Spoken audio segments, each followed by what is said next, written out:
Assalamualaikum warahmatullahi wabarakatuh. Mohon izin memperkenalkan diri. Nama Fani Surya Anggara, kelas D4 TRPKC, NIT 0820012102, absen 12. Pada kesempatan kali ini, saya akan mempresentasikan tentang keterampilan membaca.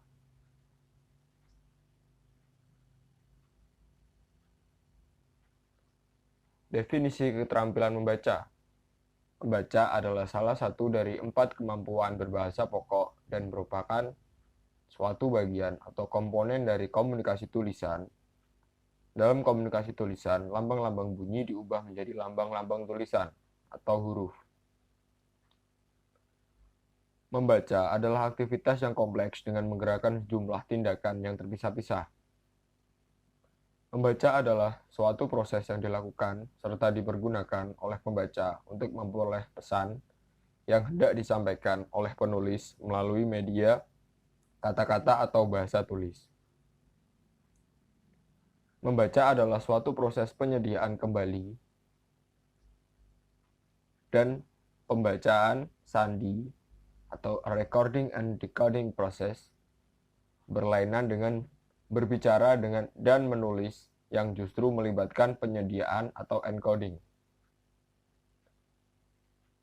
Sebuah aspek pembacaan sandi atau decoding adalah menghubungkan kata-kata tulis atau written word dengan makna bahasa lisan, oral language meaning, yang mencakup pengubahan tulisan atau cetakan menjadi bunyi yang bermakna.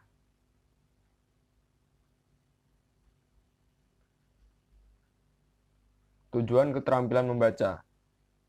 Tujuan dari keterampilan membaca terdiri dari yang pertama adalah memperoleh informasi, mencakup isi, serta memahami makna bacaan.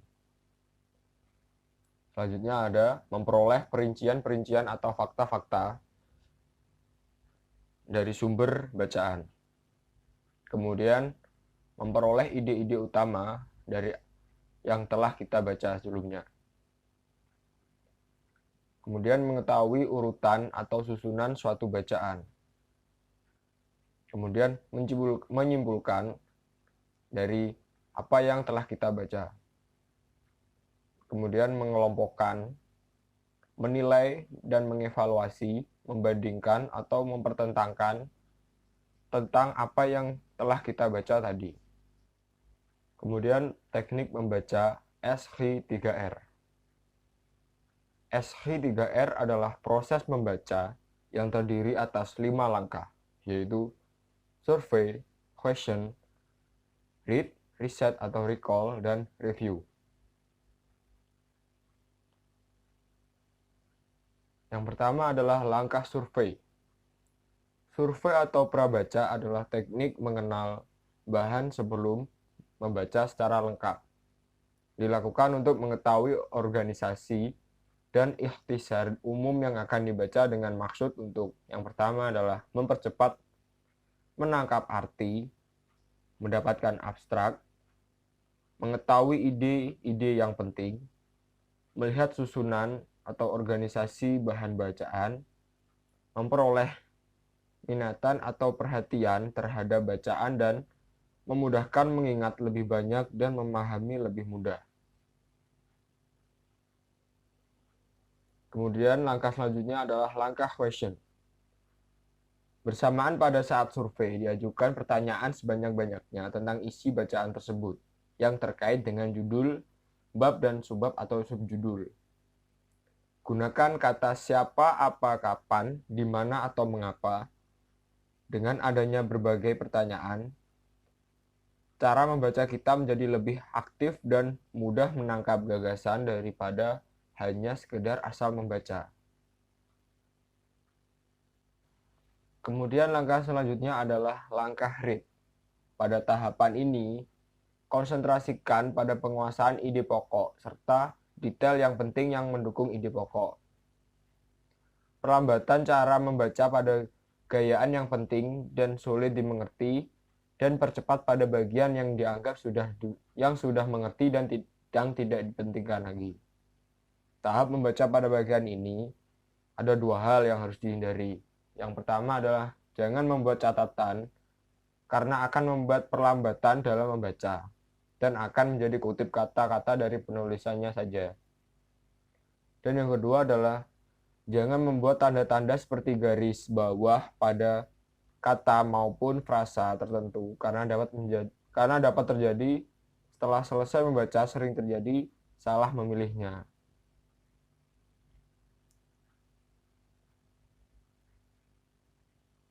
Kemudian ada langkah riset atau recall.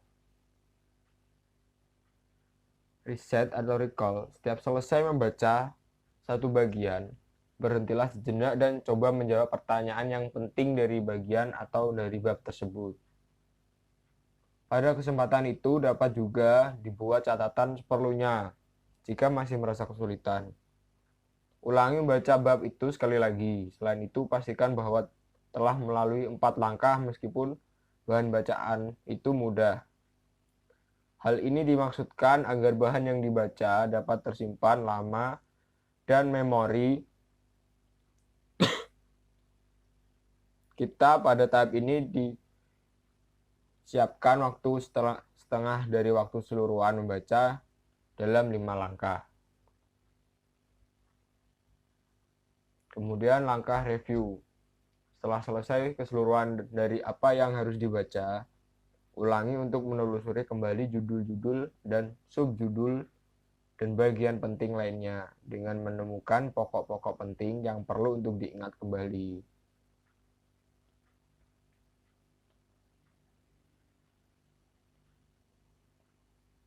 Jenis-jenis membaca.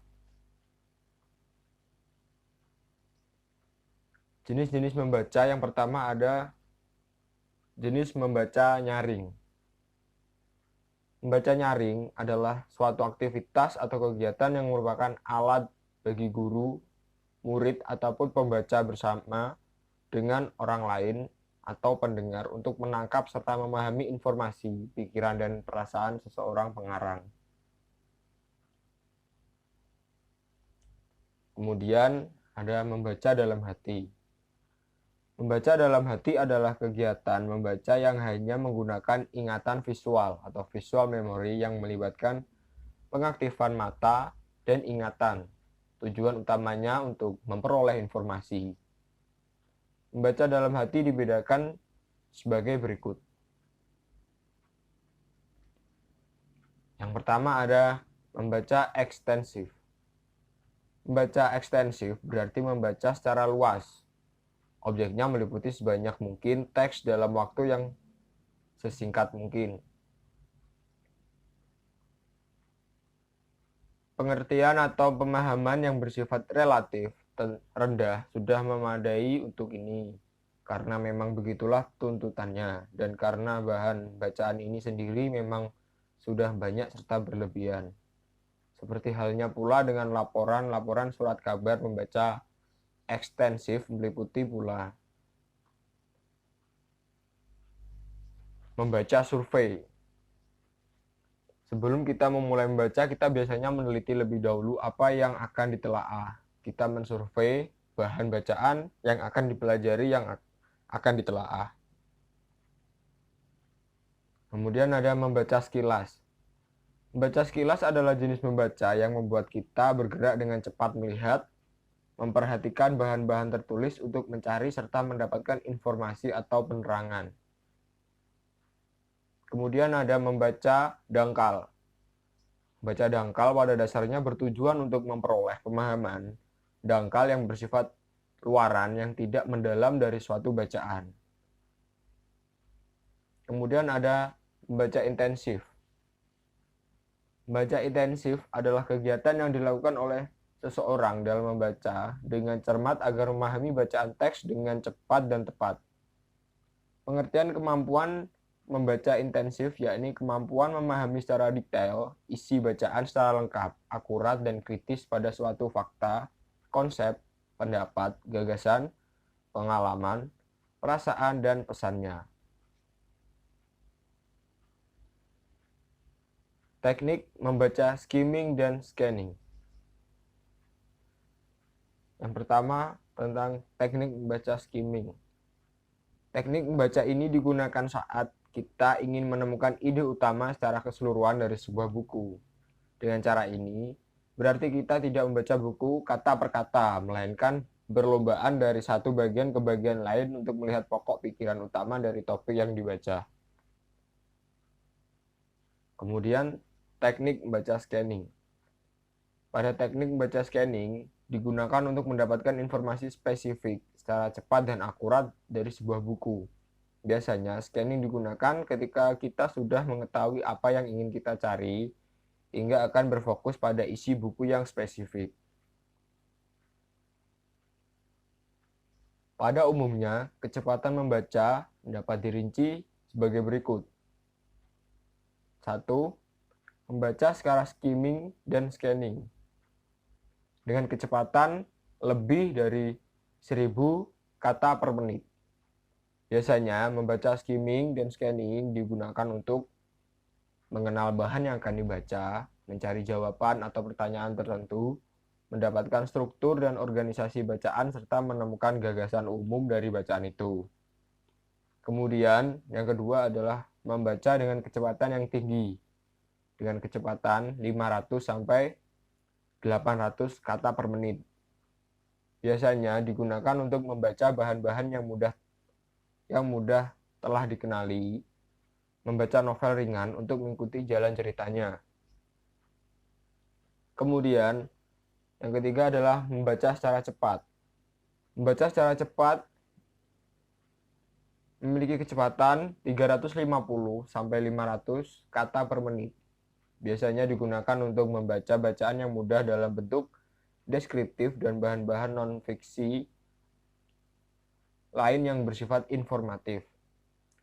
Membaca fiksi yang agak sulit untuk menikmati keindahan sastranya dan mengantisipasi akhir cerita. Yang keempat adalah membaca dengan kecepatan rata-rata. Kecepatannya 250 sampai 350 kata per menit.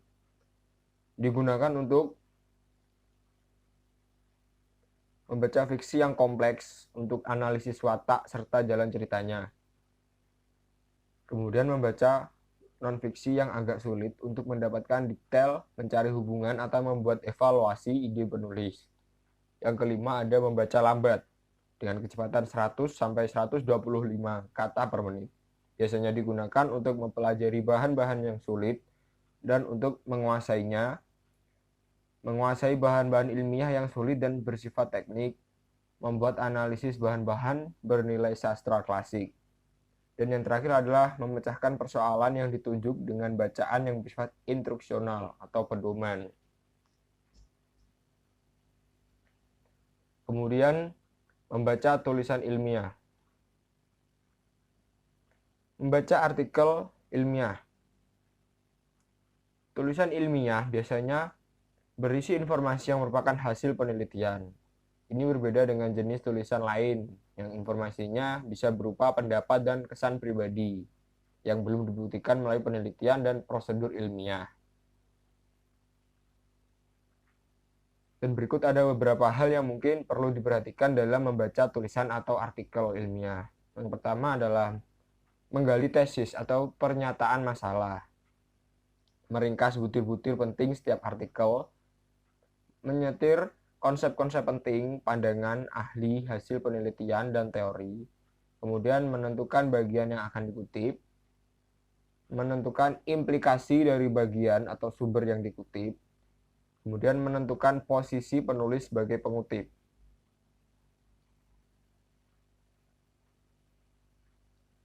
Kemudian membaca kritis buku ilmiah. Buku ilmiah dasarnya sama dengan artikel ilmiah, hanya saja buku ilmiah memuat uraian atau pembahasan yang lebih panjang dan rinci tentang suatu isu ilmiah.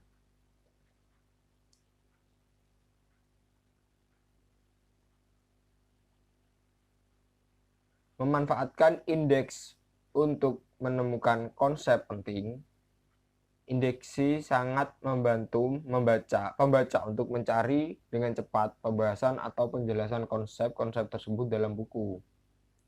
Menentukan konsep-konsep penting, pandangan ahli, hasil penelitian, dan teori untuk bahan menulis. Pengenalan dan memahami konsep-konsep yang penting ini juga akan menambah kedalaman dan kekritisan tulisan kita. Kemudian ada membaca kritis bahan-bahan yang tersaji dalam jaringan internet untuk menulis. Kiat praktis mencari dan menemukan bahan-bahan dalam jaringan internet. Banyak organisasi untuk perorangan atau website yang berkaitan dengan bidang tertentu. Dari website ini kita bisa mencari bahan-bahan yang kita perlukan untuk tulisan kita. Memilih dan mengevaluasi bahan-bahan dalam jaringan internet untuk bahan menulis. Untuk menemukan gagasan-gagasan penting, langkah-langkah yang harus dilakukan. Yang pertama adalah membaca bacaan secara keseluruhan. Kemudian mencari letak pokok-pokok bacaan tersebut. Lalu menentukan apakah paragraf dalam bacaan tersebut bersifat deduktif atau induktif, ataukah bersifat paragraf campuran. Dan yang terakhir, jika paragraf tersebut adalah paragraf deduktif, berarti gagasan utamanya berada di awal paragraf, tetapi kalau paragraf itu merupakan paragraf induktif, berarti gagasan utamanya berada pada akhir paragraf. Dan sekian presentasi dari saya tentang keterampilan membaca. Jika ada salah-salah kata, mohon dapat dimaklumi dan dimaafkan. Sekian dari saya. Terima kasih. Wassalamualaikum warahmatullahi wabarakatuh.